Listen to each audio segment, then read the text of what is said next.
അപ്പോൾ എൻ്റെ പുതിയ വീഡിയോയിലോട്ട് എല്ലാവർക്കും സ്വാഗതം കേട്ടോ. ഇന്ന് ഞങ്ങളുടെ ഒരു സ്പെഷ്യൽ ആയിട്ടുള്ളൊരു ദിവസമാണ്. അപ്പോൾ ഇന്ന് സൺഡേയും കൂടിയാണ്. അപ്പോൾ രാവിലത്തെ പള്ളി പോകാനൊക്കെ പോകാണ്ടോ റെഡി ആയിക്കൊണ്ടിരിക്കുകയായിരുന്നു. അപ്പോൾ ഈ ഒരു കുർത്ത ഞാൻ എൻ്റെ ഫുൾ വീഡിയോ ഞാൻ കാണിച്ചു തരാം കേട്ടോ. ഈ ഡ്രസ്സിൻ്റെ ഞാൻ ഫ്ലിപ്കാർട്ടിൽ നിന്ന് വാങ്ങിച്ചാണ്. അത്യാവശ്യം നല്ല ക്വാളിറ്റി ഉള്ള ഒരു ഡ്രസ്സായിരുന്നു കേട്ടോ. അപ്പോൾ നമുക്ക് പള്ളിയിലൊക്കെ പോയിട്ട് വരാം കേട്ടോ.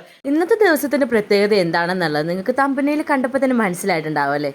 അതെ, ഇന്ന് ഞങ്ങളുടെ ആദ്യക്കുട്ടൻ്റെ സെക്കൻഡ് ബർത്ത്ഡേ ആണ്. അപ്പോൾ സൺഡേ ആണ്, നല്ല മഴയും ഉണ്ടായിരുന്നു രാവിലെ പള്ളിയിൽ പോകാനായിട്ട്. അപ്പോൾ അതുകൊണ്ട് കുടയൊക്കെ ചൂടി ഞങ്ങൾ മഴയത്ത് വണ്ടി എടുക്കാൻ പറ്റില്ല, അതുകൊണ്ട് മഴ ആയതുകൊണ്ട്. അപ്പോൾ കുടയൊക്കെ ചൂടി പള്ളിലോട്ട് പോയിക്കൊണ്ടിരിക്കുകയാണ്. അത് നല്ല ഹാപ്പിയാണ്. അങ്ങനെ ഞങ്ങളുടെ കുഞ്ഞ് ജനിച്ചിട്ട് ഇന്നത്തേക്ക് 2 വർഷമായി. ആക്ച്വലി ഇപ്പോൾ ഈ വീഡിയോ എടുക്കുന്നത് ജൂൺ 15-ാം തീയതിയാണ് കേട്ടോ. ജൂൺ 15-ാം തീയതിയാണ് അവൻ്റെ ബർത്ത്ഡേ. ഞാനിപ്പോൾ ഇടുമ്പോൾ കുറച്ച് ലേറ്റ് ആകും, എന്തായാലും സമയം പിടിക്കുമല്ലോ. ബാക്കിയുള്ളതൊക്കെ എനിക്ക് എല്ലാത്തിനും തിരക്കിൻ്റെ ഇടയിൽ കൂടെ വീഡിയോ ഒക്കെ എഡിറ്റ് ചെയ്തിട്ടുണ്ട്. അങ്ങനെ പള്ളിയുടെ കുർബാനയൊക്കെ കഴിഞ്ഞ് വന്ന് ഞങ്ങൾ രാവിലത്തെ ബ്രേക്ക്ഫാസ്റ്റൊക്കെ കഴിക്കാം. രാവിലെ പുട്ടും പുഴുങ്ങിയരച്ച്, എല്ലാ സൺഡേയും ഞങ്ങളുടെ ബ്രേക്ക്ഫാസ്റ്റ് പുട്ടും പുഴുങ്ങിയരച്ച്. അതിന് പിന്നെ വേറെ മാറ്റമൊന്നുമില്ല. അതിപ്പോൾ ഞാൻ നിങ്ങളോട് തന്നെ പറഞ്ഞു നിങ്ങൾക്ക് തന്നെ ചില ഇതിനു മുമ്പ് കേട്ടേക്കുന്ന ആൾക്കാർക്കൊക്കെ മനസ്സിലാകുമായിരിക്കും. അപ്പോൾ രാവിലത്തെ ബ്രേക്ക്ഫാസ്റ്റൊക്കെ കഴിച്ച് കഴിഞ്ഞപ്പോൾ തന്നെ ചേട്ടയൊക്കെ ബർത്ത്ഡേ ഡെക്കറേഷൻ്റെ പരിപാടികളൊക്കെ സ്റ്റാർട്ട് ചെയ്തായിരുന്നു. അപ്പോൾ ഈ ഡെക്കറേഷൻ്റെ സാധനങ്ങളും ഞാൻ എല്ലാം ഫ്ലിപ്കാർട്ടിൽ നിന്ന് തന്നെ വാങ്ങിച്ചതായിരുന്നു. ഫ്ലിപ്കാർട്ടിൽ നിന്ന് ഒരു ഒരു പർപ്പിൾ കളറിലെ തീമായിട്ടുള്ള ഒരു ഇത് നോക്കി, അങ്ങനെ നോക്കിയിട്ട് ബുക്ക് ചെയ്തൊരെണ്ണം വാങ്ങിച്ചു. അപ്പോൾ അത് സുജിയും എൻ്റെ ചേട്ടയുണ്ട്. ഞങ്ങൾ അതിൻ്റെ ഇടയിൽ ഉച്ചക്കത്തെ ലഞ്ചിൻ്റെ പരിപാടിയിലൊക്കെ തിരക്കിലായിരുന്നു. അപ്പോൾ അതുകൊണ്ട് ഇവരെ ഹെൽപ്പ് ചെയ്യാനായിട്ടൊന്നും പോയിട്ടുണ്ടായില്ല. ഇവർ തന്നെ ഒരുവിധം ബലൂൺസൊക്കെ ഒരുവിധം സെറ്റ് ചെയ്തൊക്കെ തുടങ്ങി. ഞാനൊക്കെ അപ്പോഴത്തേനും ഫുഡ് കഴിക്കാൻ വേണ്ടി പോയി. അപ്പോൾ അമ്മ പറഞ്ഞു നമുക്ക് ഫുഡ് കഴിക്കാം, ഇവരെ വിളിച്ചിട്ട് ഇവർ വന്നില്ല, ഇവർ കുറച്ചും കൂടെ കഴിഞ്ഞിട്ടേ കഴിക്കണുള്ളൂ എന്ന് പറഞ്ഞു. അപ്പോൾ അങ്ങനെ ഉച്ചക്കത്തെ ഫുഡ് കഴിക്കാൻ വേണ്ടി ഉച്ചക്കത്തേക്ക് വിന്താലും ഉണ്ടായിരുന്നു, ഇറച്ചിക്കറി ഉണ്ടായിരുന്നു, പിന്നെ രാവിലത്തെ തലേദിവസത്തെ ഇച്ചിരി പരിപ്പറി ഉണ്ടായിരുന്നു. അങ്ങനെ വൈകുന്നേരം ആയപ്പോഴേക്കും ഓരോരുത്തരായിട്ടൊക്കെ എത്തി തുടങ്ങി കേട്ടോ. നല്ല മഴ ഉണ്ടായിരുന്നു അന്ന്, നല്ല മഴ എന്ന് വെച്ചാൽ നല്ല മഴയായിരുന്നു. അപ്പോൾ അതിൻ്റെ ഇടയിൽ എല്ലാവരും വന്നു തുടങ്ങി. അപ്പോൾ അതിൻ്റെ ആദ്യക്കുട്ടൻ റെഡി ആയിട്ട് നിൽപ്പുണ്ട് കേട്ടോ. ഇതാണ് ആദ്യക്കുട്ടൻ്റെ ബർത്ത്ഡേയുടെ ഡ്രസ്സ്.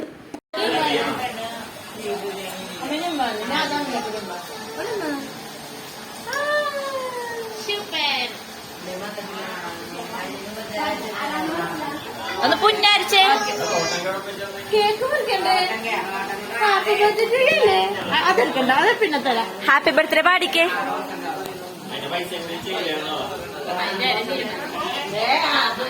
അവൻ എൻ്റെ നെറ്റിയിൽ പൊട്ടിരിക്കണത് കണ്ടു കഴിഞ്ഞാൽ അപ്പം തന്നെ അത് പറിച്ചെടുക്കണം. ഇതാണ് നമ്മുടെ ബർത്ത്ഡേ ഡെക്കറേഷൻസ്. എങ്ങനെയുണ്ട്, കൊള്ളാവോ? നിങ്ങൾ താഴെ കമൻറ്റ് ചെയ്യണം കേട്ടോ, ഡെക്കറേഷൻസ് ഒക്കെ എങ്ങനെയുണ്ടെന്ന്. ഞങ്ങളുടെ രീതിയിൽ, ഞങ്ങൾക്ക് ഇഷ്ടമുള്ള രീതിയിൽ ഞങ്ങൾ മിനിമലായിട്ട് ചെയ്തൊരു കുഞ്ഞ് ഡെക്കറേഷൻസ്. അപ്പോൾ ആ രണ്ടെന്നുള്ളത് ചേട്ടൻ തന്നെ ഉണ്ടാക്കിയെടുത്ത സാധനമാണ് കേട്ടോ. ഏതൊരു പ്ലൈവുഡിലോ മൈക്കിലോ എന്താണ്ട് സാധനമൊക്കെ ഉപയോഗിച്ചിട്ട് ചേട്ടൻ തന്നെയാണ് ആ രണ്ടെന്ന സാധനമൊക്കെ ഉണ്ടാക്കിയെടുത്തത്. അപ്പോൾ ഇപ്പോൾ ഒരുവിധം ഗസ്റ്റൊക്കെ എല്ലാവരും തന്നെ വന്നിട്ടുണ്ടായിരുന്നു. ഒരു 7 മണി 7:30 മണിയൊക്കെ കഴിഞ്ഞപ്പോൾ തന്നെ ഒരുവിധം എല്ലാവരും വന്നു.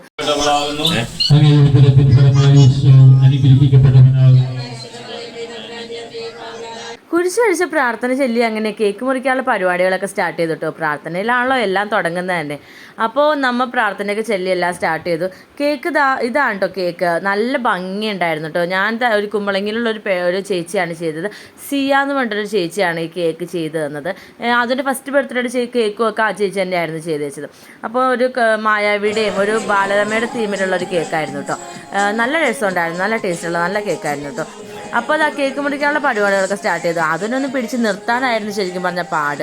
അവനിങ്ങനെ നിന്ന് തുള്ളിക്കൊണ്ടിരിക്കാൻ വേണ്ടിയിട്ട് ഭയങ്കര ഈ തുള്ളിക്കളിക്കുന്ന കുഞ്ഞുപുഴു എന്ന് പറയുന്ന പോലെ ഒരു കണക്കിനാണ് പിടിച്ച് നിർത്തി ഓരോ ഫോട്ടോ ചെയ്ത് പോസ്റ്റ് ചെയ്യിപ്പിച്ചുകൊണ്ടിരുന്നത്.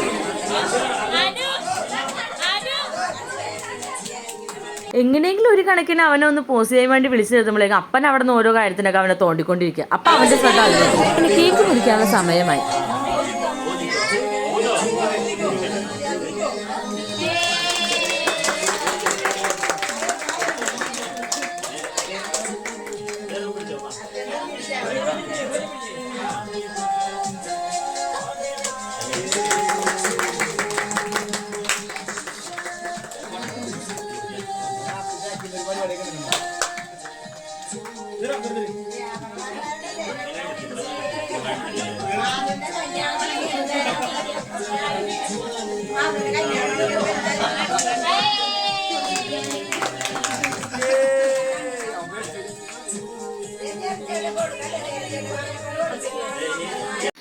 അങ്ങനെ കേക്ക് കട്ട് ചെയ്ത് കഴിഞ്ഞ് പിന്നെ ഓരോരുത്തർ കേക്ക് വന്ന് കൊടുക്കലായി.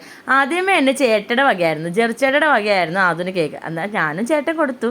അത് കഴിഞ്ഞിട്ട് പിന്നെ ജെറിച്ചേട്ടയുടെ വകയായിരുന്നു കേക്ക് കൊടുക്കൽ. പിന്നെ ഓരോ ഫോട്ടോ എടുക്കലൊക്കെ സ്റ്റാർട്ട് ചെയ്തുകൊണ്ടിരുന്നു. ആദ്യമേ എന്നെ അപ്പച്ചനും അമ്മച്ചും കൂടെ നിന്നായിരുന്നു ഫോട്ടോയ്ക്ക് പോസ് ചെയ്തത്.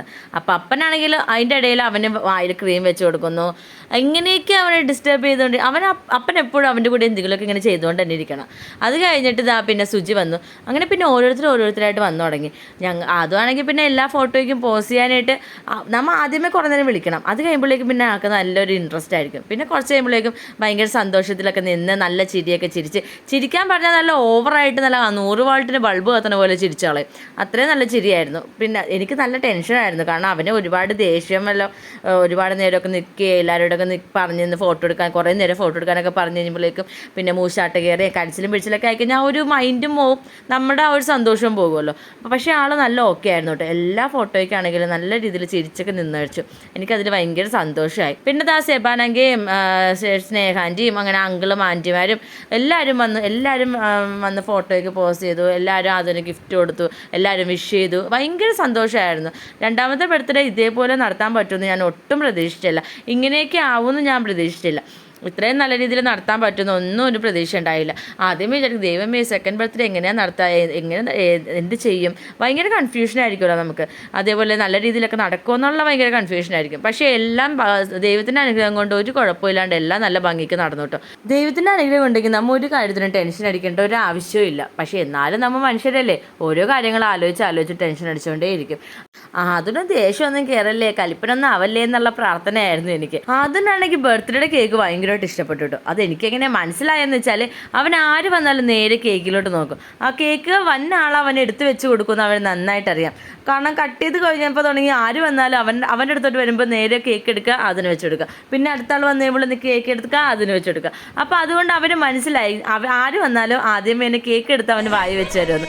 അപ്പോൾ അതുകൊണ്ടാണ് അവന് ഭയങ്കരമായിട്ട് കേക്ക് ഇഷ്ടപ്പെട്ടു എന്ന് എനിക്ക് മനസ്സിലായത്. പക്ഷെ നല്ല ടേസ്റ്റുള്ള കേക്കായിരുന്നു കേട്ടോ. ഞാനും ഇപ്പോൾ ഷുഗറൊക്കെ കുറച്ച് കട്ട് ചെയ്യാന്നൊക്കെ വിചാരിച്ചിരിക്കണമായിരുന്നു. പക്ഷേ എനിക്കെന്തോ കേക്ക് കണ്ടിട്ട് എനിക്കും ഒരു കൺട്രോൾ ഉണ്ടായിരുന്നില്ല. ഞാനും ഒരു 2-3 പീസൊക്കെ കഴിച്ചായിരുന്നു.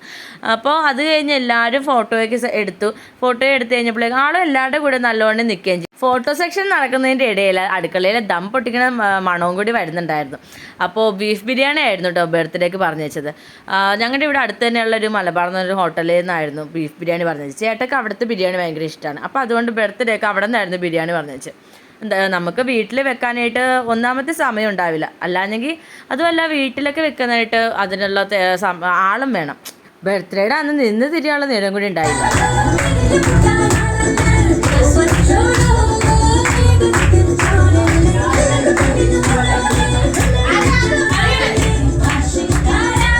ഫോട്ടോ സെക്ഷൻ കഴിഞ്ഞപ്പോൾ തന്നെ ഡാൻസിൻ്റെ പരിപാടികളും ബാക്കിയുള്ള പരിപാടികളും കൂടെ തുടങ്ങി കേട്ടോ. മുകളിലെ പാട്ടും ഡാൻസും മേളമൊക്കെ ആയിരുന്നു. അങ്ങനെ താഴത്തെ ആൻറ്റിമാരൊക്കെ എല്ലാവരും ഫുഡ് കഴിക്കലൊക്കെ ആയിരുന്നു. ആൻറ്റിമാർക്കൊക്കെ എല്ലാവർക്കൊക്കെ നേരത്തെ പോകണമല്ലോ, അപ്പോൾ അതുകൊണ്ട് അവരൊക്കെ നേരത്തെ തന്നെ ഫുഡൊക്കെ കഴിച്ചായിരുന്നു. പിന്നെ ഞങ്ങളൊക്കെ എല്ലാവരും പൊക്കത്ത് ഡാൻസ് കൂത്തും മേളോ ഒക്കെ മൊത്തം ബഹളമായിരുന്നു. ആദ്യം പൊക്കത്ത് സുജിയുടെ റൂമിലായിരുന്നു ഡാൻസൊക്കെ സെറ്റ് ചെയ്ത് വെച്ചേട്ടോ. പക്ഷെ അവിടെ എല്ലാവർക്കും ഒന്നും തുള്ളാനുള്ള സ്ഥലമില്ലാഞ്ഞതുകൊണ്ട് നേരെ താഴത്തോട്ട് വന്നു. പിന്നെ ഹോളിലായി എല്ലാവരും കൂടി തുള്ളല്. താഴത്താകുമ്പോൾ അങ്കിളുമാരും ആൻറ്റിമാരും എല്ലാവരും ഉണ്ടല്ലോ, അപ്പോൾ അവർക്കും തുള്ളാം, ഡാൻസ് കളിക്കാം. അപ്പോൾ പിന്നെ എല്ലാവരും കൂടെ കൂടി. ആദ്യം പൊക്കത്തായിരുന്നപ്പോൾ പിള്ളേർ മാത്രം ഉണ്ടായുള്ളൂ, താഴത്തായിരുന്നപ്പോൾ വലിയ ആൾക്കാർ എല്ലാവരും കൂടെ ഡാൻസ് കളിയാൻ. അതെല്ലാം കഴിഞ്ഞ് പരിപാടികളെല്ലാം ഒന്ന് സെറ്റായി കഴിഞ്ഞപ്പോഴേക്കും എല്ലാവരും ഒരുവിധം പോയി കഴിഞ്ഞപ്പോഴേക്കും ഞങ്ങൾ ഫുഡ് കഴിച്ചു കേട്ടോ. അങ്ങനെ ഒരു മണിയൊക്കെ കഴിഞ്ഞപ്പോഴേക്കും കൊട്ടും മേളവും പാട്ടും ആരവങ്ങളും എല്ലാം കഴിഞ്ഞു. എല്ലാവരും പോയി കിടന്നുറങ്ങാനുള്ള സമയമായിട്ടും. അപ്പോൾ ചേട്ടൻ ഞാനും ആകെ ടയേർഡായിട്ടിരിക്കുകയാണ്. ബഹളങ്ങളെല്ലാം കഴിഞ്ഞ് ബർത്ത്ഡേ പരിപാടിയും കഴിഞ്ഞു. 2 പേരുടെയും മുഖം നോക്കുമ്പോൾ തന്നെ മനസ്സിലാവും നല്ല ടയേർഡുണ്ട്. എങ്ങനെയെങ്കിലും ഒന്ന് പോയി കിടന്ന് ഉറങ്ങിയാൽ മതി. വീഡിയോ ഇഷ്ടപ്പെട്ടാൽ സബ്സ്ക്രൈബ് ചെയ്യാനൊന്നും മറക്കരുത് കേട്ടോ. അപ്പോൾ ഞങ്ങൾ പോയി കിടന്നുറങ്ങട്ടെ കേട്ടോ. ബൈ.